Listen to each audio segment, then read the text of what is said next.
ಒಂದಷ್ಟು ಜನ ಒಂದು ಮಿಸ್ಟೀರಿಯಸ್ ಆಗಿರುವಂತ ಬಿಲ್ಡಿಂಗ್ ನ ಒಳಗಡೆ ಸಿಕ್ಕಾಕೊಬಿಟ್ಟಿದ್ದಾರೆ. ಹೊರಗಡೆ ಬರೋಣ ಅಂತಂದ್ರೆ ಆಗ್ತಿಲ್ಲ. ಎಲ್ಲಿಂದ ಇವರು ಎಸ್ಕೇಪ್ ಆಗೋದಕ್ಕೆ ಏನೇನೆಲ್ಲ ಸಾಹಸನ ಮಾಡ್ತಾರೆ ಅಂತ ನೀವು ಯೋಚನೆ ಕೂಡ ಮಾಡಿರೋದಕ್ಕೆ ಸಾಧ್ಯ ಇಲ್ಲ. ಹಾಗೆ ಈ ತರ ಒಂದು ಕಾನ್ಸೆಪ್ಟ್ ಇರುವಂತ ಮೂವಿನ ಫಸ್ಟ್ ಟೈಮ್ ನಾನು ಕೂಡ ನೋಡಿದ್ದು. ನೀವು ಕೂಡ ನೋಡಿರೋದಿಲ್ಲ ಅಂತ ಅನ್ಕೊಂಡಿದ್ದೀನಿ. ಈ ಬಿಲ್ಡಿಂಗ್ ನ ಒಳಗಡೆ ಇವರು ಹೇಗೆ ಸಿಗಾಕೊಂಡ್ರು, ಏನಕ್ಕೆ ಹೊರಗಡೆ ಹೋಗೋದಕ್ಕೆ ಆಗ್ತಿಲ್ಲ ಅಂತ ನೀವು ತಿಳ್ಕೋಬೇಕು ಅಂತಂದ್ರೆ ಈ ಮಿಸ್ಟರಿ ಥ್ರಿಲ್ಲರ್ ಮೂವಿನ ನನ್ನ ಜೊತೆ ಕೊನೆವರೆಗೂ ನೋಡಬೇಕು. ಅಂದಂಗೆ ಈ ಮೂವಿ ಹೆಸರು ಬ್ರಿಕ್ ಅಂತ. ಮೂವಿಯ ಮೊದಲ ಸೀನ್ನಲ್ಲಿ ನಮಗೆ ಟಿಮ್ ಅನ್ನೋ ವಿಡಿಯೋ ಗೇಮ್ನ ಡೆವಲಪರ್ನ ತೋರಿಸ್ತಾರೆ. ಇವನಿಗೆ ಇವನ ಕೆಲಸದಿಂದ ಟೆನ್ಷನ್ ಆಗ್ತಿರುತ್ತೆ. ಇದೇ ಸಮಯದಲ್ಲಿ ಇವನು ಪ್ರೀತಿ ಮಾಡುವಂತೆ ಇವನ ಹೆಂಡತಿ ಒಲಿವಿಯನ ನೆನೆಸಕೋತಾನೆ. ಒಲಿವಿಯಾ ಪ್ರೆಗ್ನೆಂಟ್ ಕೂಡ ಆಗಿದ್ಲು. ಆದ್ರೆ ಇದನ್ನ ನೆನೆಸಿಕೊತಿದ್ದಂಗೆನೆ ಇವನಿಗೆ ಟೆನ್ಷನ್ ಜೊತೆ ಭಯನೂ ಕೂಡ ಜಾಸ್ತಿ ಆಗಿ ಹೋಗುತ್ತೆ. ಯಾಕೆ ಅಂತಂದ್ರೆ ಡೆಲಿವರಿ ಟೈಮ್ನಲ್ಲಿ ಮಿಸ್ ಕ್ಯಾರೇಜ್ ಆಗಿ ಇವರಿಬ್ಬರು ಇವರ ಮಗುನ ಕಳ್ಕೊಂಡಿರ್ತಾರೆ. ಅದೇ ಸಮಯಕ್ಕೆ ಹಿಂದೆಯಿಂದ ಒಲಿವಿಯಾ ಬಂದು ಹೊರಗಡೆ ಬಾ, ನಿನಗೆ ಏನು ತೋರಿಸಬೇಕು ಅಂತ ಹೇಳ್ತಾಳೆ. ಇವನು ಕೂಡ ಸರಿ ಅಂತ ಹೊರಗಡೆ ಬಂದಾಗ ನಮಗೆ ಗೊತ್ತಾಗುತ್ತೆ ಇವರು ಇರುವಂತ ಈ ಹಳೆಯ ಬಿಲ್ಡಿಂಗ್ ಅನ್ನ ರಿಪೇರ್ ಮಾಡಿಸ್ತಿದ್ದಾರೆ ಅಂತ. ಇಲ್ಲಿ ಇವರಿಗೆ ಬಿಲ್ಡಿಂಗ್ ನ ಓನರ್ ಆಗಿರುವಂತ ಫ್ರೀ ಮ್ಯಾನ್ ಸಿಕ್ಕಿ ಮಾತಾಡ್ತಿರಬೇಕಾದ್ರೆ ನೋಡ್ತಾರೆ. ಇಲ್ಲೇ ಸ್ವಲ್ಪ ದೂರದಲ್ಲಿರುವಂತ ಹಾರ್ಬರ್ ಡಿಸ್ಟ್ರಿಕ್ಟ್ ಅನ್ನೋ ಒಂದು ಜಾಗದಲ್ಲಿ ಬೆಂಕಿ ಹತ್ಕೊಂಡು ಬಿಟ್ಟಿದೆ ಅಂತ. ನಂತರ ಫ್ರೀ ಮ್ಯಾನ್ ಇವರಿಬ್ಬರಿಗೂ ಆದಷ್ಟು ಬೇಗ ಕೆಲಸ ಎಲ್ಲ ಮುಗಿದು ಬಿಲ್ಡಿಂಗ್ ರೆಡಿ ಆಗುತ್ತೆ ಅಂತ ಹೇಳ್ತಾರೆ. ಇವರಿಬ್ಬರು ಕೂಡ ಸರಿ ಅಂತ ಹೇಳಿ ಅಲ್ಲಿಂದ ಮುಂದೆ ಬಂದಾಗ ಒಲಿವಿಯಾ ಒಂದು ಮಿನಿ ವ್ಯಾನ್ ಅನ್ನ ತಗೊಂಡು ಬಂದು ಇವನಿಗೆ ಹೇಳೋದಕ್ಕೆ ಶುರು ಮಾಡ್ತಾಳೆ. ನಾನು ಕೆಲಸನ ಬಿಟ್ಟು ಬಂದಿದ್ದೀನಿ. ಆ ಘಟನೆ ನಡೆದಾಗಿಂದನೂ ನಮ್ಮ ಜೀವನದಲ್ಲಿ ಏನು ಸರಿ ಇಲ್ಲ. ಆದ್ದರಿಂದ ನಾವಿಬ್ಬರು ಈ ಮಿನಿ ವ್ಯಾನ್ ಅಲ್ಲಿ ಟ್ರಿಪ್ಗೆ ಹೋಗೋಣ. ಪ್ಯಾರಿಸ್ನೆಲ್ಲ ಸುತ್ತಾಟ ಒಂದಷ್ಟು ದಿನ ಆರಾಮಾಗಿ ಇರೋಣ ಅಂತ. ಟೀಮ್ ಮಾತ್ರ ಇದಕ್ಕೆ ಒಪ್ಪಿಕೊಳ್ಳೋದಿಲ್ಲ. ನನಗೆ ತುಂಬಾ ಕೆಲಸ ಇದೆ, ಇನ್ನೊಂದು ಸಲ ಯಾವಾಗಾದ್ರೂ ಹೋಗೋಣ ಅಂತ ಕೆಲಸದಲ್ಲಿ ಬಿಸಿಯಾಗಿ ಹೋಗ್ತಾನೆ. ಆದರೆ ಒಲಿವಿಯಾ ಮಾತ್ರ ಇವಳ ಕನಸೆಲ್ಲ ನುಚ್ಚು ನೂರ ಆಗ್ತಿದ್ರು ನಗ್ನಾಗ್ತಾನೆ ಸರಿ ಅಂತ ಒಪ್ಪಿಕೊತಾಳೆ. ಆದ್ರೆ ರಾತ್ರಿ ಮಲ್ಕೋತಿರಬೇಕಾದ್ರೆ ಇವಳಿಗೆ ಬೇಜಾರಾಗೋದಕ್ಕೆ ಶುರುವಾಗುತ್ತೆ. ಯಾಕೆಂತಂದ್ರೆ ಇವರಿಬ್ಬರು ಮಗುನ ಕಳ್ಕೊಂಡು 7 ವರ್ಷಗಳು ಕಳೆದು ಹೋಗಿದ್ದಾವೆ.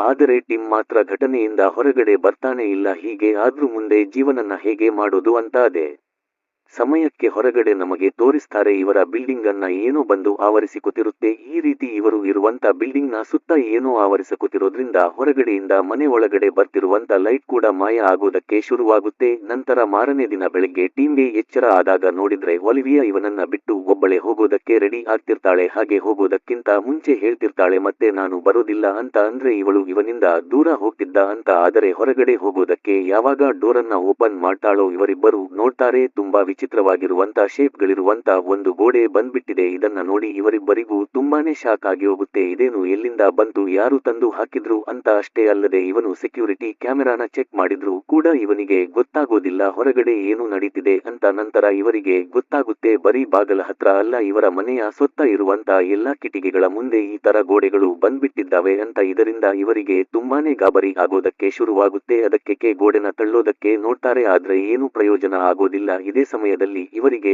ಗೊತ್ತಾಗುತ್ತೆ ಫೋನ್ನಲ್ಲಿ ಸಿಗ್ನಲ್ ಬರ್ತಿಲ್ಲ, ಹಾಗೆ ವೈಫೈ ಕೂಡ ವರ್ಕ್ ಆಗ್ತಿಲ್ಲ ಅಂತ. ಹೀಗೆ ಟೀಮ್ ಸಿಗ್ನಲ್ ನ ಹುಡುಕ್ತಾ ಫೋನ್ ನ ತಗೊಂಡು ಈ ಗೋಡೆ ಹತ್ರ ಬಂದಾಗ ತುಂಬಾ ವಿಚಿತ್ರವಾಗಿ ಆಡೋದಕ್ಕೆ ಶುರುವಾಗುತ್ತೆ. ಹಾಗೆ ಫ್ಲಾಶ್ ಲೈಟ್ ಅದಾಗದೆ ಆನ್ ಆಗಿ ಹೋಗುತ್ತೆ. ಇದರಿಂದ ಇವನಿಗೆ ಏನು ಕೂಡ ಅರ್ಥ ಆಗ್ತಿರೋದಿಲ್ಲ. ಅದಕ್ಕೆ ಇವರು ಡ್ರಿಲ್ಲಿಂಗ್ ಮಷೀನ್ ಇಂದ ಹೋಲ್ ಮಾಡೋದಕ್ಕೆ ನೋಡ್ತಾರೆ. ಈ ಮಿಷಿನೇ ಬೆಂಡ ಆಗಿ ಹೋಗುತ್ತೆ ಹೊರತು ಇದಕ್ಕೆ ಮಾತ್ರ ಏನೂ ಆಗೋದಿಲ್ಲ. ಇದರಿಂದ ಇವರಿಬ್ಬರಿಗೂ ಯೋಚನೆ ಶುರುವಾಗಿ ಹೋಗುತ್ತೆ, ಒಂದೇ ಒಂದು ರಾತ್ರಿಲಿ ಈ ರೀತಿ ಗೋಡೆಗಳನ್ನ ಹಾಕ್ಬಿಟ್ಟು ಹೋಗೋದಕ್ಕೆ ಹೇಗೆ ಸಾಧ್ಯ ಅಂತ. ಅದೇ ಸಮಯಕ್ಕೆ ಇವರ ಪಕ್ಕದ ಮನೆಯಿಂದ ಕೂಗಾಡ್ತಿರುವಂತ ಶಬ್ದಗಳು ಕೇಳಿಸ್ತವೆ. ಅದಕ್ಕೆ ಡ್ರಿಲ್ ಅನ್ನ ಮಾಡಿ ನೋಡಿದ್ರೆ ಈ ಮನೆಯಲ್ಲಿ ಆನಾ ಅನ್ನೋ ಒಬ್ಬಳು ಹುಡುಗಿ ಹಾಗೆ ಮಾರ್ವಿನ್ ಅನ್ನೋ ಹುಡುಗ ಇರ್ತಾನೆ. ಇವರ ಮನೆಯಲ್ಲೂ ಕೂಡ ಅದೇ ರೀತಿ ಗೋಡೆಗಳು ಬಂದಿರೋದ್ರಿಂದ ತುಂಬಾನೇ ಗಾಬರಿ ಆಗಿ ಬಿಟ್ಟಿರ್ತಾರೆ. ಇದೆ ಸಮಯದಲ್ಲಿ ನಮಗೆ ಮತ್ತೊಂದು ವಿಷಯನೂ ಕೂಡ ಗೊತ್ತಾಗುತ್ತೆ, ಇವರಿಬ್ಬರು ಮಾದಕ ವಸ್ತುಗಳನ್ನ ತಗೊಳ್ತಾರೆ ಅಂತ. ಇದಾದ ಮೇಲೆ ಆನನ್ನ ಇವರು ಕೇಳ್ತಾರೆ, ರಾತ್ರಿ ಏನಾದ್ರೂ ವಿಚಿತ್ರವಾಗಿ ಆಗೋದನ್ನ ನೋಡಿದ್ರ, ಏನಾದ್ರೂ ನಿಮಗೆ ಫೀಲ್ ಆಯ್ತಾ ಅಂತ. ಹಾಗೆ ಇವಳು ಕೂಡ ಇಲ್ಲ, ಆ ರೀತಿ ಏನೂ ಆಗಲಿಲ್ಲ, ರಾತ್ರಿ ಮಲಗಿ ಬೆಳಗ್ಗೆ ಎದ್ದೋಳು ಅಷ್ಟರಲ್ಲಿ ಈ ರೀತಿ ಬಂದು ಬಿಟ್ಟಿದ್ದಾವೆ ಅಂತ ಹೇಳ್ತಾಳೆ. ಆಗ ಟಿಮ್ ಹಾಗೆ ಒಲಿವಿಯಾ ಗಮನಿಸ್ತಾರೆ, ನೆಲ್ಲಿಲಿ ನೀರು ಬರ್ತಿರೋದಿಲ್ಲ, ಬರೀ ಒಂದು ನೆಲ್ಲಿಲಿ ಅಲ್ಲ, ಮನೆಯಲ್ಲಿ ಯಾವ ನೆಲೆಯಲ್ಲಿ ಕೂಡ ನೀರು ಬರ್ತಿರೋದಿಲ್ಲ. ಇದೇ ಸಮಯದಲ್ಲಿ ಇವರಿಬ್ಬರ ಮಧ್ಯೆ ಇರುವಂತ ಮಿಸ್ಅಂಡರ್ಸ್ಟ್ಯಾಂಡಿಂಗ್ ಹಾಗೆ ಕೋಪಗಳಿಂದ ಸ್ವಲ್ಪ ಜಗಳನೂ ಕೂಡ ಮಾಡ್ಕೊಂಡು ಬಿಡ್ತಾರೆ. ಹೀಗೆ ಜಗಳ ಮಾಡ್ತಾ ಒಲಿವಿ ಇವನಿಗೆ ಬೈದು ಬಿಡ್ತಾಳೆ, ನೆನ್ನೆನೆ ನನ್ನ ಮಾತನ್ನ ಕೇಳಿದ್ರೆ ಇಷ್ಟೊತ್ತಿಗೆ ವ್ಯಾನ್ ನಲ್ಲಿ ಎಲ್ಲಾದ್ರೂ ಹೊಟ್ಟ ಹೋಗಬಹುದಾಗಿತ್ತು ಅಂತ. ಆಗ ಕೋಪ ಬಂದು ಟಿಮ್ ಕೂಡ ಇವನ ಫೋನ್ ನ ಹೊಡೆದು ಹಾಕಿಕಬಿಡ್ತಾನೆ. ಸ್ವಲ್ಪ ಹೊತ್ತು ಆದಮೇಲೆ ಇವನು ಗಮನಿಸ್ತಾನೆ, ಒಂದು ಮೆಟಲ್ ಪೀಸ್ ಹೋಗಿ ಗೋಡೆಗೆ ಕಚ್ಚಿಕೊಂಡಿದೆ. ಆಗ ಅವನಿಗೆ ಗೊತ್ತಾಗುತ್ತೆ ಗೋಡೆ ಒಂಥರ ಮ್ಯಾಗ್ನೆಟ್ನ ರೀತಿ ಕೆಲಸ ಮಾಡ್ತಿದೆ ಅಂತ. ಆಗ ಒಲಿವಿಯಾ ಕೂಡ ಬೈದ್ಯದಕ್ಕೆ ಬಂದು ಸಾರಿ ಕೇಳ್ತಾಳೆ. ಈ ವಿಷಯ ಇವಳಿಗೂ ಕೂಡ ಗೊತ್ತಾಗ್ತಿದ್ದಂಗೆನೆ ಮನೆಯಲ್ಲಿರುವಂತ ಸಣ್ಣ ಪುಟ್ಟ ವಸ್ತುಗಳನ್ನ ತಗೊಂಡು ಬಂದು ಈ ಗೋಡೆ ಮೇಲೆ ಇಡ್ತಾರೆ. ಈ ರೀತಿ ಮಾಡಿದಾಗ ಇವರಿಗೆ ಗೊತ್ತಾಗುತ್ತೆ, ಈ ಗೋಡೆಯ 4 ಜಾಗದಲ್ಲಿ ಮಾತ್ರ ತುಂಬಾ ಸ್ಟ್ರಾಂಗ್ ಆಗಿರುವಂತ ಮ್ಯಾಗ್ನೆಟಿಕ್ ಫೀಲ್ಡ್ ಇದೆ ಅಂತ. ಆದರೆ ಇದ್ದಕ್ಕಿದ್ದಂಗೆನೆ ವಸ್ತುಗಳು ಜೋರಾಗಿ ಅಲುಗಾಡ್ತಾ ಹಿಂದಕ್ಕೂ ಕೂಡ ಬಂದು ಬಿಡ್ತವೆ. ಆಗ ಒಲಿವಿಯಾ ನೋಡಿದ್ರೆ ಇವಳನ್ನ ಕಾಪಾಡೋದಕ್ಕೆ ಹೋಗಿ ಟಿಮ್ನ ಬೆನ್ನಲ್ಲೆಲ್ಲ ವಸ್ತುಗಳು ಚುಚ್ಚಿಕೊಂಡಿರ್ತವೆ. ಅದಕ್ಕೆ ಇವಳು ಸಾರಿ ಕೇಳ್ತಾ ಬೆನ್ನಲ್ಲಿರುವಂತ ವಸ್ತುಗಳನ್ನೆಲ್ಲ ತೆಗೆದು ಹಾಕಿ ಬ್ಯಾಂಡೇಜ್ ಅನ್ನ ಹಾಕ್ತಾಳೆ. ಆಗ ಇವನು ಕೂಡ ಬ್ಯಾಂಡೇಜ್ ಅನ್ನ ಹಾಕಿದ್ದಕ್ಕೆ ಥ್ಯಾಂಕ್ಸ್ ಹೇಳ್ತಾನೆ. ಅದೇ ಸಮಯಕ್ಕೆ ಪಕ್ಕದ ಮನೆಯ ಆನ ಹಾಗೆ ಮಾರ್ವಿನ್ ತುಂಬಾ ಜೋರಾಗಿ ಕೂಗಾಡ್ತಿರುವಂತ ಶಬ್ದಗಳು ಕೇಳಿಸ್ತವೆ. ಅಲ್ಲಿ ಏನಾಗ್ತಿದೆಯೋ ಏನೋ ಅಂತ ಇವರಿಬ್ಬರು ಗೋಡೆನ ಕಟ್ ಮಾಡಿ ಒಳಗಡೆ ಬರ್ತಾರೆ. ಸೇಫ್ಟಿಗೆ ಅಂತ ಬ್ಯಾಟ್ ಹಾಗೆ ಸ್ಪ್ರೇನೂ ಕೂಡ ತಗೊಂಡು ಬಂದಿರ್ತಾರೆ. ಆದರೆ ಸ್ವಲ್ಪ ಒಳಗಡೆ ಬಂದು ನೋಡಿದ್ರೆ ಆನ ಪ್ರಜ್ಞೆ ತಪ್ಪಿ ಬಿದ್ದಿರ್ತಾಳೆ. ಇದರಿಂದ ಅವಳನ್ನೇ ಎದುಳಿಸಿ ಕರ್ಕೊಂಡು ಹೋಗ್ತಿರಬೇಕಾದ್ರೆ ಅದೇ ಸಮಯಕ್ಕೆ ಮಾರ್ವಿನ್ ಬಂದು ಟಿಮ್ನ ಮೇಲೆ ಅಟ್ಯಾಕ್ ಮಾಡಿಬಿಡ್ತಾನೆ. ಅದಕ್ಕೆ ಒಲಿವಿಯಾವಿನ ಕಣ್ಣಿಗೆ ಸ್ಪ್ರೇ ಹಾಕ್ಬಿಡ್ತಾಳೆ. ಆಗ ಆನ ಬಂದು ಇವರಿಬ್ಬರನ್ನ ತಡಿತಾಳೆ. ಇವನಿಗೆ ಏನು ಮಾಡಬೇಡಿ, ನಾವು ಆ ಗೋಳಿನ ಹೊಡೆಯೋದಕ್ಕೆ ಟ್ರೈ ಮಾಡ್ತಿದ್ವಿ. ಆದ್ರೆ ನಾನೇ ಮಿಸ್ ಆಗಿ ಇವನಿಗೆ ಹೊಡೆದು ಬಿಟ್ಟೆ. ಇವನು ನನಗೆ ಯಾವತ್ತೂ ನೋವನ್ನ ಮಾಡೋದಿಲ್ಲ ಅಂತ. ಸರಿ ಅಂತ ಇವರಿಬ್ಬರು ಮಾದಕ ವಸ್ತುವಿನ ನಶೆ ಹೋಗುವವರೆಗೂ ಇವನನ್ನ ಕಟ್ ಹಾಕ್ತಾರೆ. ಹಾಗೆ ಹೊರಗಡೆ ಹೋಗೋದಕ್ಕೆ ಬೇರೆ ಯಾವುದಾದರೂ ದಾರಿ ಇದೆ ಅಂತ ಹುಡುಕ್ತಾ ಒಂದು ರೂಮ್ಗೆ ಬಂದಾಗ ಲೈಟ್ ಫ್ಲಿಕರ್ ಆಗ್ತಿರುತ್ತೆ. ಆ ರೀತಿ ಲೈಟ್ ಫ್ಲಿಕರ್ ಆಗಿದ್ದರಿಂದ ಹಿಂದೆ ಇರುವಂತ ಗೋಡೆ ಸ್ವಲ್ಪ ಅಲುಗಾಡುತ್ತೆ. ಆದ್ರೆ ಇವನು ಅದನ್ನ ನೋಡೋದಕ್ಕೆ ಆಗೋದಿಲ್ಲ. ನಂತರ ಹೊರಗಡೆ ಹೋಗೋದಕ್ಕೆ ದಾರಿನ ಹುಡುಕತಿರಬೇಕಾದ್ರೆ ಇವರಿಬ್ಬರಿಗೂ ಈ ಜಾಗದಲ್ಲಿ ಸೀಕ್ರೆಟ್ ಆಗಿರುವಂತ ಕ್ಯಾಮೆರಾಗಳೆಲ್ಲ ಸಿಗತಿರ್ತವೆ. ಇದನ್ನ ನೋಡಿ ಇವರಿಗೆ ಏನು ಕೂಡ ಅರ್ಥ ಆಗ್ತಿರೋದಿಲ್ಲ. ಇದಾದ ಮೇಲೆ ಕೊಡಲಿನ ತಗೊಂಡು ಬಂದು ಗೋಡೆನ ಹೊಡೆದು ಹಾಕೋದಕ್ಕೆ ನೋಡಿದ್ರೆ ಒಂದು ಸಣ್ಣ ಸ್ಕ್ರಾಚ್ ಕೂಡ ಆಗೋದಿಲ್ಲ. ನಂತರ ಮಾರ್ವಿನ್ಗೆ ಪ್ರಜ್ಞೆ ಬಂದು ಇವನು ಟಿಮ್ನ ಮೇಲೆ ಅಟ್ಯಾಕ್ ಮಾಡೋದಕ್ಕೆ ಹೋಗಿದಂತ ವಿಷಯ ಗೊತ್ತಾಗಿ ಇವರನ್ನು ಸಾರಿ ಕೇಳ್ತಾನೆ. ಅದೇ ಸಮಯಕ್ಕೆ ಒಲಿವಿಯಾಗೂ ಕೂಡ ಒಂದು ಐಡಿಯಾ ಬಂದು ಹೇಳ್ತಾ ಹೋಗ್ತಾಳೆ. ಈ ಬಿಲ್ಡಿಂಗ್ ಅನ್ನ ಕಟ್ಟಿರೋದು ವರ್ಲ್ಡ್ ವಾರ್ ನ ಸಮಯದಲ್ಲಿ. ವರ್ಲ್ಡ್ ವಾರ್ ನ ಸಮಯದಲ್ಲಿ ಕಟ್ಟಿದ್ದಾರೆ ಅಂತಂದ್ರೆ ಖಂಡಿತವಾಗ್ಲೂ ಬೇಸ್ಮೆಂಟ್ ನಲ್ಲಿ ಒಂದು ಟನೆಲ್ ಅನ್ನ ಕಟ್ಟೇ ಇರ್ತಾರೆ. ಈಗ ನಾವು ಸೆಕೆಂಡ್ ಫ್ಲೋರ್ ನಲ್ಲಿ ಇದ್ದೀವಿ. ಸೆಕೆಂಡ್ ಫ್ಲೋರ್, ಫಸ್ಟ್ ಫ್ಲೋರ್ ಹಾಗೆ ಗ್ರೌಂಡ್ ಫ್ಲೋರ್ ಅನ್ನ ದಾಟಿ ಬೇಸ್ಮೆಂಟ್ಗೆ ಹೋದ್ರೆ ಅಲ್ಲಿ ನಮಗೆ ಟನಲ್ ಸಿಗುತ್ತೆ. ಆದ್ದರಿಂದ ನಾವು ಬಿಲ್ಡಿಂಗ್ ಇಂದನೇ ಹೊರಗಡೆ ಹೋಗಬಹುದು ಅಂತ. ಅದಕ್ಕೆ ಇವರು ಇಲ್ಲಿಂದ ಫಸ್ಟ್ ಫ್ಲೋರ್ಗೆ ಹೋಗೋದಕ್ಕೆ ಅಂತ ಗುಂಡಿ ತೋಡೋದಕ್ಕೆ ಶುರು ಮಾಡ್ತಾರೆ. ಹೀಗೆ ಇವರು ತೋಡ್ತಿರಬೇಕಾದ್ರೂ ಕೂಡ ಡಿಸ್ಕಸ್ ಮಾಡ್ತಿರ್ತಾರೆ. ಈ ತರ ಗೋಡೆ ಬಂದಿರೋದಕ್ಕೆ ಕಾರಣ ಏಲಿಯನ್ಸ್ಗಳು ಇರಬಹುದಾ ಅಥವಾ ಶ್ರೀಮಂತ ವ್ಯಕ್ತಿಗಳು ಈ ರೀತಿ ನಮ್ಮನ್ನ ಬಿಲ್ಡಿಂಗ್ ನ ಒಳಗಡೆ ಕೂಡ ಹಾಕಿ ನಮ್ಮ ಜೊತೆ ಗೇಮ್ ನ ಆಡ್ತಿರಬಹುದು, ನಾವು ಪಡುವಂತ ನೋವನ್ನ ನೋಡ್ತಾ ಅವರು ಎಂಜಾಯ್ ಮಾಡ್ತಿರಬಹುದಾ ಅಂತ. ನಂತರ ಇವರು ಗುಂಡಿನ ಓಪನ್ ಮಾಡ್ತಿದ್ದಂಗೆನೆ ಅಲ್ಲಿಂದ ಎಳೆದು ಟೀಮ್ ಫಸ್ಟ್ ಫ್ಲೋರ್ಗೆ ಬಂದು ತಲುಪುತ್ತಾನೆ. ಆದರೆ ಅದೇ ಸಮಯಕ್ಕೆ ಹಿಂದೆಯಿಂದ ವಯಸ್ಸಾಗಿರುವಂತ ವ್ಯಕ್ತಿ ಆಸ್ವೆಲ್ಡ್ ಬಂದು ಇವನಿಗೆ ಗನ್ ಪಾಯಿಂಟ್ ಮಾಡ್ತಾ ಹೇಳ್ತಿರ್ತಾನೆ, ನಮ್ಮ ಹತ್ರ ಇರುವಂತ ಫುಡ್ ಐಟಮ್ಗಳನ್ನ ನಾನು ನಿಮಗೆ ಕೊಡೋದಿಲ್ಲ ಅಂತ. ನಮಗೆ ಫುಡ್ ಐಟಮ್ಗಳು ಬೇಡ, ಇಲ್ಲಿಂದ ಬೇಸ್ಮೆಂಟ್ಗೆ ಹೋಗ್ಬೇಕು ಅಂತ ಅನ್ಕೊಂಡಿದೀವಿ, ಅಲ್ಲಿಂದ ನಾವು ಹೊರಗಡೆ ಹೋಗಬಹುದು ಅಂತ ಇವನು ಹೇಳ್ತಿದ್ರೆ ಆಸ್ವೆಲ್ಡ್ ಮಾತ್ರ ಕೇಳ್ತಾನೆ ಇರೋದಿಲ್ಲ. ಹಾಗೆ ಇಲ್ಲಿಗೆ ಇವನ ಮೊಮ್ಮಗಳಾಗಿರುವಂತ ಲಿಯಾ ಬಂದು ಅರ್ಥ ಮಾಡಿಸ್ತಾಳೆ, ನಾವಿಲ್ಲಿ ಪರ್ಮನೆಂಟ್ ಆಗಿರೋದಕ್ಕೆ ಆಗೋದಿಲ್ಲ, ಇವರ ಜೊತೆ ನಾವು ಕೂಡ ಬೇಸ್ಮೆಂಟ್ಗೆ ಹೋಗಬೇಕು, ಅವಾಗ ಮಾತ್ರ ಬಿಲ್ಡಿಂಗ್ ಇಂದ ಹೊರಗಡೆ ಹೋಗೋದಕ್ಕೆ ಸಾಧ್ಯ ಅಂತ. ಇದರಿಂದ ಆಸ್ವೆಲ್ಡ್ ಕೂಡ ಸರಿ ಅಂತ ಒಪ್ಪಿಕೊಂಡು ಹೇಳ್ತಾನೆ, ಹೌದು ಬೇಸ್ಮೆಂಟ್ ನಲ್ಲಿ ಹೊರಗಡೆ ಹೋಗೋದಕ್ಕೆ ಒಂದು ಟನಲ್ ಇದೆ ಅಂತ. ನಂತರ ಮಾರ್ವಿನ್ ನ ಕೈಗೆ ಕಟ್ಟಿದಂತ ಕಟ್ಟನ್ನ ಬಿಚ್ಚುತ್ತಾರೆ. ಹಾಗೆ ಸರಿ ಅಂತ ಇಲ್ಲಿಂದ ಗ್ರೌಂಡ್ ಫ್ಲೋರ್ಗೆ ಹೋಗೋದಕ್ಕೆ ಗುಂಡಿನೂ ಕೂಡ ತೋಡೋದಕ್ಕೆ ಶುರು ಮಾಡ್ತಾರೆ. ಇದೇ ಸಮಯದಲ್ಲಿ ಟೀಮ್ಗೆ ಇಲ್ಲಿ ಬಿದ್ದಿರುವಂತ ಒಂದು ಸ್ಮೋಕ್ ಡಿಟೆಕ್ಟರ್ ಕಾಣಿಸಿ ಅದನ್ನು ಓಪನ್ ಮಾಡಿ ನೋಡಿದ್ರೆ ಒಂದು ಕ್ಯಾಮೆರಾ ಇರುತ್ತೆ. ಈ ತರ ಸೀಕ್ರೆಟ್ ಕ್ಯಾಮೆರಾನ ಹಾಕ್ಸಿರೋದು ನೀವು ಅಂತ ಕೇಳಿದಾಗ ಓಸ್ವೆಲ್ಟ್ ಇಲ್ಲ, ಈ ಸ್ಮೋಕ್ ಡಿಟೆಕ್ಟರ್ಸ್ ಗಳನ್ನ ಹಾಕ್ಸಿರೋದು ಬಿಲ್ಡಿಂಗ್ ನ ಓನರ್ ಫ್ರೆಡ್ಮ್ಯಾನ್ ಅಂತ ಹೇಳ್ತಾನೆ. ಅದಕ್ಕೆ ಅಡುಗೆ ಮನೆಯಲ್ಲಿ ಇರುವಂತ ಮತ್ತೊಂದು ಸ್ಮೋಕ್ ಡಿಟೆಕ್ಟರ್ ನ ಚೆಕ್ ಮಾಡಿದಾಗ ಇದರಲ್ಲೂ ಕೂಡ ಕ್ಯಾಮೆರಾ ಇರುತ್ತೆ. ಅಷ್ಟೇ ಅಲ್ಲದೆ ಆಗ್ಲೇ ಆನ ಹಾಗೆ ಮಾರ್ವಿನ್ ನ ಮನೆಯಲ್ಲೂ ಕೂಡ ಒಂದು ಕ್ಯಾಮೆರಾ ಸಿಕ್ಕಿತ್ತು. ಅಂದ್ರೆ ಫ್ರೆಡ್ಮ್ಯಾನ್ ಸೀಕ್ರೆಟ್ ಆಗಿ ಇವರ ಮನೆಯಲ್ಲೆಲ್ಲ ನಡೀತಿರೋದನ್ನ ನೋಡ್ತಿದ್ದಾನೆ ಅಂತ. ಇದರಿಂದ ಇವರೆಲ್ಲರಿಗೂ ತುಂಬಾ ಕೋಪ ಬಂದು ಏನಕ್ಕೆ ಅವನು ಈ ರೀತಿ ಎಲ್ಲ ಮಾಡ್ತಿದ್ದಾನೆ ಕೇಳಬೇಕು ಅಂತ ಇಲ್ಲೇ ಇರುವಂತ ಪಕ್ಕದ ಗೋಡೆನ ಗುಂಡಿ ತೋಡಬೇಕು ಅಂತ ಡಿಸೈಡ್ ಮಾಡ್ತಾರೆ. ಯಾಕೆಂತಂದ್ರೆ ಫ್ರೆಡ್ಮ್ಯಾನ್ ಇಲ್ಲೇ ಪಕ್ಕದ ಮನೆಲೇ ಇರೋದು. ಯಾವಾಗ ಇವರು ಗುಂಡಿನ ಓಪನ್ ಮಾಡಿ ಒಳಗಡೆ ಬಂದು ನೋಡ್ತಾರೋ ಈ ಮನೆ ತುಂಬಾನೇ ವಿಚಿತ್ರವಾಗಿರುತ್ತೆ. ಇಲ್ಲೇ ಮಾರ್ವೆನ್ಗೆ ಒಂದು ಚಾಕು ಕಾಣಿಸಿ ಅದನ್ನ ಎತ್ಕೊತಾನೆ. ಆದ್ರೆ ಇವರೆಲ್ಲರೂ ಸೇರಿ ಎಷ್ಟೇ ಹುಡುಕಿದ್ರೂ ಕೂಡ ಫ್ರೆಡ್ಮ್ಯಾನ್ ಕಾಣದೇ ಇರೋದ್ರಿಂದ ಹೀಗೆ ಹುಡುಕ್ತಾ ಒಂದು ರೂಮ್ಗೆ ಬಂದು ನೋಡಿದ್ರೆ ತುಂಬಾನೇ ಶಾಕ್ ಆಗಿ ಹೋಗ್ತಾರೆ. ಯಾಕೆ ಅಂತಂದ್ರೆ ಫ್ರೆಡ್ಮ್ಯಾನ್ ಯಾರೋ ಕ್ರೂರವಾಗಿ ಸಾಯಿಸಿ ಅವನ 2 ಕೈಗಳನ್ನ ಕಟ್ ಮಾಡಿ ತಗೊಂಡು ಹೊಟ್ಟು ಹೋಗಿರ್ತಾರೆ. ಇದನ್ನ ನೋಡ್ತಿದ್ದಂಗೆನೆ ಒಲಿವಿಯಾಗಂತೂ ತುಂಬಾನೇ ಭಯ ಆಗೋಗುತ್ತೆ. ಅದೇ ಸಮಯಕ್ಕೆ ಟಿಮ್ ನೋಡ್ತಾನೆ. ಅವನ ಡೆಡ್ ಬಾಡಿ ಹತ್ರ ಅವನ ಫೋನ್ ಕೂಡ ಬಿದ್ದಿರುತ್ತೆ. ಅದನ್ನ ತಗೊಂಡು ನೋಡಿದ್ರೆ ಕ್ಯಾಮೆರಾ ಆಪ್ ಓಪನ್ ಆಗಿರುತ್ತೆ. ಹಾಗೆ ಆ ಗೋಡೆಗಳ ತುಂಬಾ ಫೋಟೋಗಳನ್ನು ಕೂಡ ತೆಗೆದಿರ್ತಾನೆ. ಇದನ್ನೆಲ್ಲ ನೋಡಿ ಇವರಿಗೆ ಭಯ ಆಗಿ ಮತ್ತೆ ಬಂದು ಗುಂಡಿನ ತೋಡೋದಕ್ಕೆ ಶುರು ಮಾಡ್ತಾರೆ. ಯಾಕೆಂತಂದ್ರೆ ಫ್ರೀಡ್ಮ್ಯಾನ್ನ ಸಾಯಿಸಿರುವಂತ ಕಿಲ್ಲರ್ ಇಲ್ಲೇ ಸುತ್ತಮುತ್ತ ಇರಬಹುದು. ಬಂದು ನಮ್ಮನ್ನು ಕೂಡ ಸಾಯಿಸಿ ಬಿಡಬಹುದು ಅಂತ. ಇದೇ ಸಮಯದಲ್ಲಿ ಇವರಿಗೆ ನ್ಯೂಸ್ ಪೇಪರ್ನಲ್ಲಿ ಹಾರ್ಬರ್ ಡಿಸ್ಟ್ರಿಕ್ಟ್ನಲ್ಲಿ ಬೆಂಕಿ ಹತ್ಕೊಂಡಿರುವಂತ ನ್ಯೂಸ್ ಅನ್ನ ನೋಡಿ ಸ್ವಲ್ಪ ಡೌಟ್ ಶುರುವಾಗುತ್ತೆ.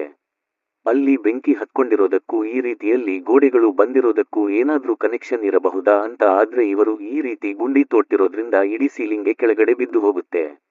ಅದರ ಜೊತೆ ಇವರು ಕೂಡ ಕೆಳಗಡೆ ಬಿದ್ದಿರೋದ್ರಿಂದ ಸರಿಯಾಗಿ ಪ್ರೆಗ್ನೆಂಟ್ ಇರೋದಿಲ್ಲ. ಹೇಗೋ ಮಾಡಿ ಇವರನ್ನ ಇವರು ಸಂಭಾಳಿಸಿಕೊಳ್ತಿರಬೇಕಾದ್ರೆ ಇನ್ನು ಕೂಡ ಮೇಲಿರುವಂತ ಆಜುವೆಲ್ ಇವನ ಮೊಮ್ಮಗಳು ಲಿಯಾಗೆ ಹೇಳ್ತಿರ್ತಾನೆ, ನಾನಿಲ್ಲಿಂದ ಬರೋದಿಲ್ಲ, ನೀನು ಹೋಗು, ಅವರ ಜೊತೆ ಪ್ರಾಣನ ಉಳಿಸಿಕೋ ಅಂತ ಇವಳ ಸೇಫ್ಟಿಗೆ ಗನ್ನನ್ನು ಕೂಡ ಕೊಡ್ತಾನೆ. ಆದ್ರೆ ಇವಳು ಮಾತ್ರ ಒಪ್ಪಿಕೊಳ್ಳೋದಿಲ್ಲ. ನೀವು ಬರದೆ ನಾನು ಒಂದು ಹೆಜ್ಜೆನೂ ಕೂಡ ಮುಂದೆ ಇಡೋದಿಲ್ಲ ಅಂತ ಹೇಳಿ ಇವನನ್ನು ಕೂಡ ಕರ್ಕೊಂಡು ಕೆಳಗಡೆ ಬರ್ತಾಳೆ. ಅದೇ ಸಮಯಕ್ಕೆ ನೋಡಿದ್ರೆ ಈ ಮನೆಯಲ್ಲಿ ಈ ಫ್ಲೋರ್ನಲ್ಲಿ ಯೂರಿ ಅನ್ನೋ ಒಬ್ಬ ವ್ಯಕ್ತಿ ಇರ್ತಾನೆ. ಆಕ್ಚುಲಿ ಹೇಳಬೇಕು ಅಂತಂದ್ರೆ ಈ ಮನೆಯಲ್ಲಿ ಆಂಟೋನ್ ಅನ್ನೋ ಮತ್ತೊಬ್ಬ ವ್ಯಕ್ತಿ ಇರಬೇಕು. ಅವನೆಲ್ಲಿ ಅಂತ ಕೇಳಿದಾಗ ಇವನು ಕೂಡ ನಾನು ಆಂಟೋನ ಫ್ರೆಂಡ್ ಅಂತ ಹೇಳಿ ಒಂದು ಮುಖ್ಯವಾದಂತ ವಿಷಯನ ಹೇಳ್ತಾನೆ. ಹೊರಗಡೆ ವಿಷಕಾರಿಯಾಗಿರುವಂತ ಗ್ಯಾಸ್ ಹರಡುತ್ತಿದೆ, ಆದ್ದರಿಂದ ಕಾಪಾಡೋದಕ್ಕೆ ಅಂತಾನೆ ಈ ತರ ಗೋಡೆಗಳು ಬಂದಿರೋದು ಅಂತ. ಆದ್ರೆ ಅದನ್ನೆಲ್ಲ ನಂಬಿಸೋದಕ್ಕೆ ಇವನ ಹತ್ರ ಯಾವುದೇ ತರದ ಸಾಕ್ಷಿ ಇರೋದಿಲ್ಲ. ನಂತರ ಆಂಟೋನ್ ಎಲ್ಲಿ ಅಂತ ಕೇಳಿದಾಗ ಇವರೆಲ್ಲರನ್ನು ಕರ್ಕೊಂಡು ಬಂದು ಸತ್ತು ಬಿದ್ದಿರುವಂತ ಆಂಟೋನ್ನ ತೋರಿಸ್ತಾ ಹೇಳ್ತಾನೆ, ಇವನು ಈ ತರ ಗೋಡೆಗಳು ಬಂದಿರೋದ್ರಿಂದ ತುಂಬಾ ಟೆನ್ಷನ್ ಮಾಡ್ಕೊಂಡು ಬಿಟ್ಟಿದ್ದ, ಇದರಿಂದ ಹಾರ್ಟ್ ಅಟ್ಯಾಕ್ ಬಂದು ಸತ್ತು ಹೋಗಿದ್ದಾನೆ ಅಂತ. ಆದರೆ ಇಲ್ಲೆಲ್ಲಿಯ ಗಮನಿಸ್ತಾಳೆ, ಆಂಟೋನ್ ಇಲ್ಲಿ ತುಂಬಾ ನೋಟ್ಸ್ ಗಳನ್ನೆಲ್ಲ ಮಾಡಿಟ್ಟಿರ್ತಾನೆ. ಇಲ್ಲಿ ಇವರು ಮತ್ತೆ ಮತ್ತೆ ಎಲ್ಲರಿಗೂ ಹೇಳ್ತಿರ್ತಾನೆ, ನಾವು ಹೊರಗಡೆ ಹೋಗಬಾರದು, ಇಲ್ಲೇ ಇದ್ರೆ ಸೇಫ್ ಆಗಿರ್ತೀವಿ ಅಂತ. ಅದನ್ನ ಇವರು ಯಾರು ನಮ್ಮದೇ, ನಾವು ಹೊರಗಡೆ ಹೋಗಲೇಬೇಕು ಅಂತ ಡಿಸೈಡ್ ಮಾಡಿ ಬೇಸ್ಮೆಂಟ್ಗೆ ಹೋಗೋದಕ್ಕೆ ಗುಂಡಿ ತೋಡೋದಕ್ಕೆ ಅಂತ ಹೋಗ್ತಾರೆ. ಲಿಯಾ ಮಾತ್ರ ಇಲ್ಲೇ ಇದ್ದು ಆಂಟೋನ್ ಮಾಡಿರುವಂತ ನೋಟ್ಸ್ ಗಳನ್ನ ನೋಡ್ತಿರಬೇಕಾದ್ರೆ ಇವರು ಇವಳಿಗೆ ಹೇಳ್ತಿರ್ತಾನೆ, ಈ ಗೋಡೆಗಳ ಬಗ್ಗೆ ಯೋಚನೆ ಮಾಡ್ತಾ ಮಾಡ್ತಾ ಹುಚ್ಚನ ರೀತಿ ಏನೇನೋ ಬರೀತಿದ್ದ, ಕೊನೆಗೆ ಇದರಿಂದನೇ ಸತ್ತೋದ ಅಂತ. ಯಾವಾಗ ಇವರೆಲ್ಲರೂ ಗುಂಡಿನ ಓಪನ್ ಮಾಡ್ಕೊಂಡು ಬೇಸ್ಮೆಂಟ್ನ ಒಳಗಡೆ ಬಂದು ತಲುಪುತ್ತಾರೋ ತಕ್ಷಣನೇ ಆ ಟನೆಲ್ ಎಲ್ಲಿದೆ ಅಂತ ಹುಡುಕೋದಕ್ಕೆ ಶುರು ಮಾಡ್ತಾರೆ. ಹೀಗೆ ಹುಡುಕ್ತಾ ಹುಡುಕ್ತಾ ಒಂದು ಜಾಗದಲ್ಲಿ ಇವರಿಗೆ ಸಿಕ್ಬಿಡುತ್ತೆ ಕೂಡ. ಆದ್ದರಿಂದ ಇದಕ್ಕೆ ಹಾಕಿರುವಂತ ಲಾಕ್ ಅನ್ನ ರಿಮೂವ್ ಮಾಡಿ ಡೋರನ್ನ ಓಪನ್ ಮಾಡಿ ನೋಡಿದ್ರೆ ತುಂಬಾನೇ ಶಾಕ್ ಆಗಿ ಹೋಗ್ತಾರೆ. ಹಾಗೆ ಇವರೆಲ್ಲರೂ ಕೆರಸಿಕೊಳ್ತಿರೋದನ್ನ ಕೇಳಿ ಇವರು ಈ ನಗತಿರ್ತಾನೆ. ಯಾಕೆ ಅಂತಂದ್ರೆ ಟನಲ್ನ ದಾರಿಲೂ ಕೂಡ ಆ ಗೋಡೆ ಬಂದು ಬಿಟ್ಟಿರುತ್ತೆ.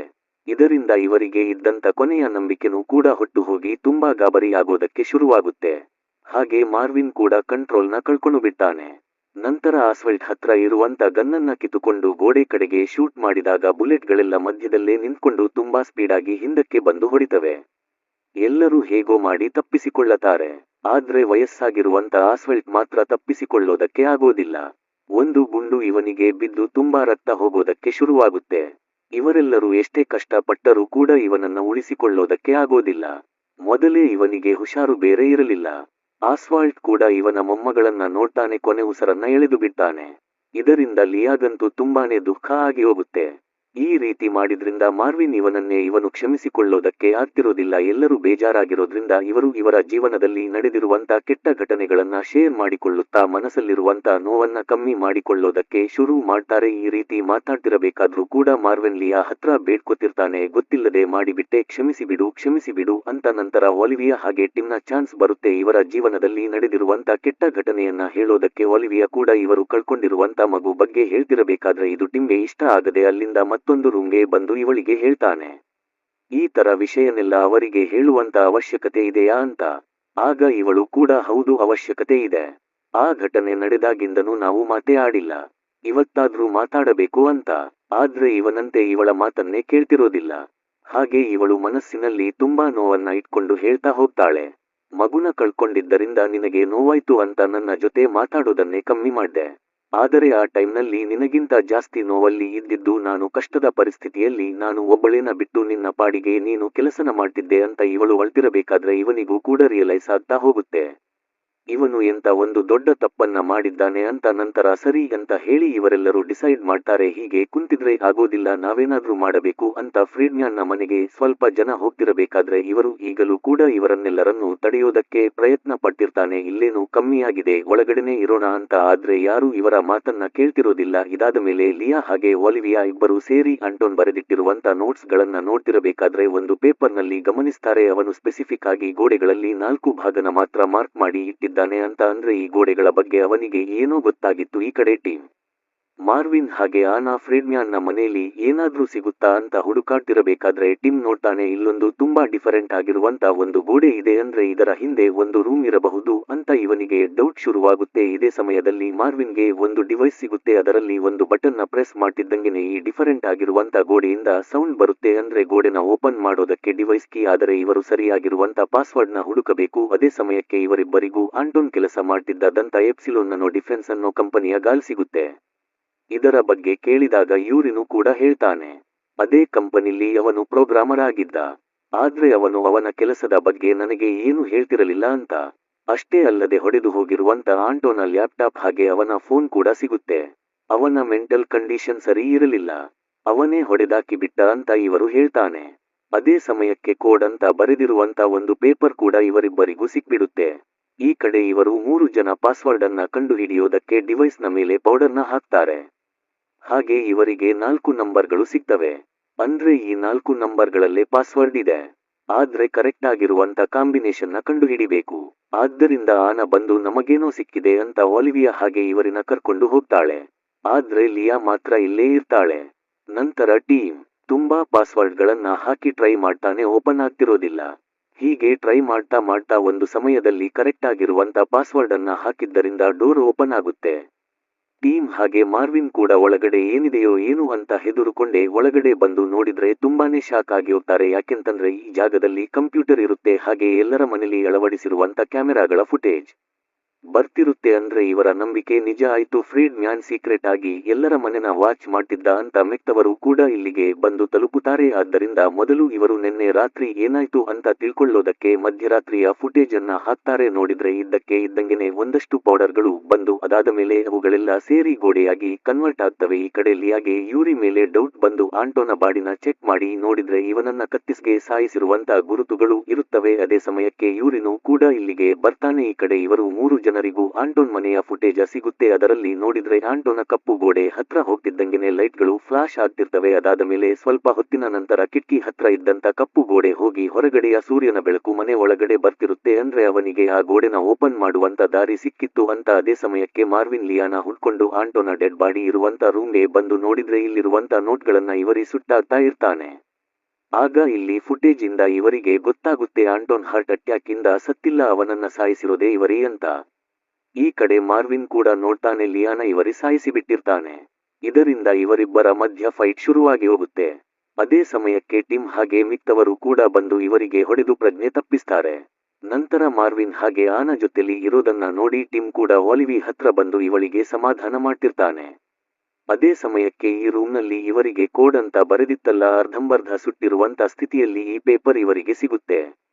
ಇದನ್ನ ನೋಡಿ ಒಲಿವಿಯಾ ಆಗಲೇ ಲಿಯಾ ಜೊತೆ ನೋಡಿದ್ಲಲ್ಲ ಆಂಟೋನ್ ಒಂದು ಪೇಪರ್ನಲ್ಲಿ ಗೋಡೆ ಮೇಲೆ ಇರುವಂತ 4 ಜಾಗಗಳನ್ನ ಮಾರ್ಕ್ ಮಾಡಿದಿದ್ದು, ಹಾಗೆ ಆ ಜಾಗದಲ್ಲಿ ತುಂಬಾ ಜಾಸ್ತಿ ಮ್ಯಾಗ್ನೆಟಿಕ್ ಫೀಲ್ಡ್ ಇರೋದ್ರಿಂದ ಇವರಿಗೆ ಡೌಟ್ ಶುರುವಾಗುತ್ತೆ, ಅಕಸ್ಮಾತ್ ಈ ಗೋಡೆಗಳನ್ನ ಓಪನ್ ಮಾಡೋದಕ್ಕೆ ಇವುಗಳ ಒಳಗಡೆನೆ ಕೋಡ್ಗಳು ಇದ್ರೆ ಅಂತ. ಅದೇ ಸಮಯಕ್ಕೆ ಒಲಿವಿಯಾಗೆ ಆಗ್ಲೇ ಸಿಕ್ತಲ್ಲ ಆಂಟೋನ್ ಕೆಲಸ ಮಾಡ್ತಿದ್ದಂತ ಎಪ್ಸಿಲಾನ್ ನ್ಯಾನೋ ಡಿಫೆನ್ಸ್ ಅನ್ನೋ ಕಂಪನಿಯ ಕಾರ್ಡ್, ಅದನ್ನ ಟೀಮ್ಗೆ ತೋರಿಸ್ತಾಳೆ. ಇದನ್ನ ನೋಡಿ ಇವನಿಗೆ ಎಲ್ಲಾನು ಕೂಡ ಅರ್ಥ ಆಗಿ ಹೋಗುತ್ತೆ. ಆಕ್ಚುಲಿ ಕಂಪನಿ ಇರೋದು ಬೇರೆ ಎಲ್ಲೂ ಅಲ್ಲ, ಹಾರ್ಬರ್ ಡಿಸ್ಟ್ರಿಕ್ಟ್ ನಲ್ಲೇ. ಅಂದ್ರೆ ಅಲ್ಲಿ ಹತ್ಕೊಂಡಿದ್ದಂತ ಬೆಂಕಿಗೂ ಇಲ್ಲಿ ನಡೀತಾ ಇರೋದಕ್ಕೆಲ್ಲ ಕನೆಕ್ಷನ್ ಇದೆ ಅಂತ ಕನ್ಫರ್ಮ್ ಆಗಿ ಹೋಗುತ್ತೆ. ಆದ್ದರಿಂದ ಇವರಿನ ಕಟ್ಟ ಹಾಕಿ ಇವನನ್ನ ಕೇಳ್ತಿರ್ತಾರೆ, ನಿಜ ಹೇಳು ಆಂಟೋನ ಗೋಡೆಗಳನ್ನ ಓಪನ್ ಮಾಡಿದ್ದ ತಾನೇ, ಅದನ್ನೇ ಹೇಗೆ ಮಾಡೋದು ಅಂತ. ಇವನಿಗೆ ಅದನ್ನ ಹೇಗೆ ಓಪನ್ ಮಾಡೋದು ಅಂತ ಗೊತ್ತಿದ್ರೂ ಕೂಡ ಹೇಳ್ತಿರೋದಿಲ್ಲ. ನಾವು ಹೊರಗಡೆ ಹೋಗಬಾರದು, ಹೊರಗಡೆ ವಿಷಕಾರಿ ಆಗಿರುವಂತ ಗಾಳಿ ಹರಡುತ್ತಿದೆ ಅಂತ ಹೇಳ್ತಿರ್ತಾನೆ. ಆದರೆ ನಿಜವಾಗಲೂ ಹೊರಗಡೆ ವಿಷಕಾರಿ ಗಾಳಿ ಹರಡುತ್ತಿದೆ ಅಂತ ಯಾವುದೇ ತರದ ಸಾಕ್ಷಿ ಇರೋದಿಲ್ಲ.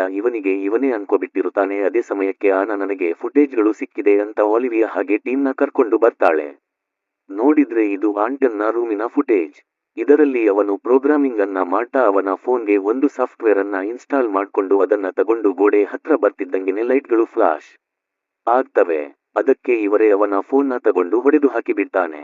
ಅಂದ್ರೆ ಇವರಿಗೆ ಗೊತ್ತಾಗುತ್ತೆ ಅವನ ಫೋನಿಂದ ಗೋಡೆಗಳನ್ನ ಓಪನ್ ಮಾಡಬಹುದು ಅಂತ. ಇಲ್ಲಿ ಟಿಮ್ ಒಬ್ಬ ಗೇಮ್ ಡೆವಲಪರ್, ಹಾಗೆ ಪ್ರೋಗ್ರಾಮಿಂಗ್ ನ ಬಗ್ಗೆ ನಾಲೆಡ್ಜ್ ಇರೋದ್ರಿಂದ ಆಂಟೋನ್ನ ಹೊಡೆದು ಹೋಗಿರುವಂತ ಫೋನ್ ನಲ್ಲಿ ಇರುವಂತ ಸಾಫ್ಟ್ವೇರ್ ಅನ್ನ ಇವರ ಫೋನ್ಗೆ ಟ್ರಾನ್ಸ್ಫರ್ ಮಾಡ್ಕೋತಾರೆ. ನಂತರ ಇವರು ಗೋಡೆ ಹತ್ರ ಬಂದು ಫೋನ್ ನಲ್ಲಿರುವಂತ ಸಾಫ್ಟ್ವೇರ್ ಇಂದ ಇದನ್ನ ಸ್ಕ್ಯಾನ್ ಮಾಡ್ತಿದ್ದಂಗೆನೆ 4 ಬಾಕ್ಸಸ್ ಗಳು ಕಾಣಿಸ್ತವೆ. ಅದರಲ್ಲಿ ಇವರು ಒಂದು ಬಟನ್ ಪ್ರೆಸ್ ಮಾಡ್ತಿದ್ದಂಗೆನೆ ಲೈಟ್ ಫ್ಲಾಶ್ ಆಗಿ ಗೋಡೆನೂ ಕೂಡ ನಿಧಾನವಾಗಿ ಸಣ್ಣ ಸಣ್ಣ ವಸ್ತುಗಳಾಗಿ ಕನ್ವರ್ಟ್ ಆಗುತ್ತೆ. ಇದನ್ನ ನೋಡಿ ಇವರೆಲ್ಲರೂ ಆಶ್ಚರ್ಯ ಪಟ್ಟಿರಬೇಕಾದ್ರೆ ಆಗನ ಇದೆ ಹೊರಗಡೆ ಹೋಗೋದಕ್ಕೆ ದಾರಿ ಇರಬಹುದು ಅಂತ ಇವಳ ಕೈಯನ್ನ ಅದರ ಒಳಗಡೆ ಹಾಕ್ತಾಳೆ. ಮೊದ್ಮೊದಲು ಏನೂ ಆಗೋದಿಲ್ಲ. ಆದರೆ ನಂತರ ಇವಳನ್ನ ನಿಧಾನವಾಗಿ ಒಳಗಡೆ ಎಳೆಕೊಳ್ಳೋದಕ್ಕೆ ಶುರು ಮಾಡುತ್ತೆ.